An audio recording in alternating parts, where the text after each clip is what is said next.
Hey there, fellow foodies. Ever placed an order on DoorDash and then realized you needed to cancel it? Maybe you changed your mind, spotted a mistake, or just aren't in the mood anymore.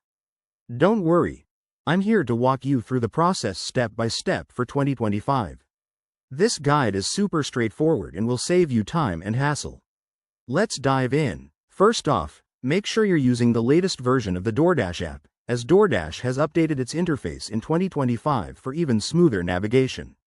Start by opening the DoorDash app on your smartphone or tablet.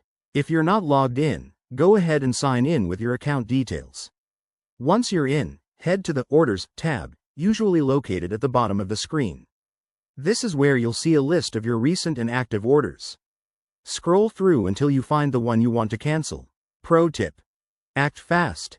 DoorDash's 2025 policy allows easy cancellations only if the order hasn't been accepted by a Dasher yet, to avoid any fees or complications.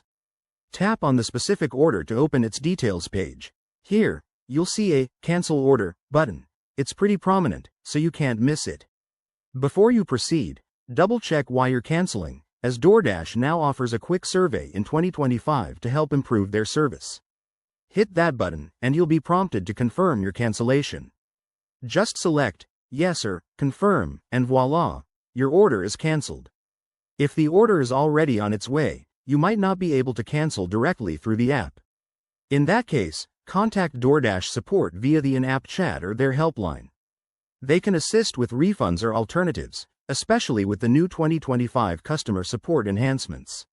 Remember, canceling early helps everyone, drivers, restaurants, and you. And that's it. You've successfully canceled your DoorDash order without breaking a sweat. If this tutorial helped you out, hit that like button, subscribe for more how-to guides, and drop a comment below if you have any questions. Stay savvy and happy ordering, or not ordering, in 2025.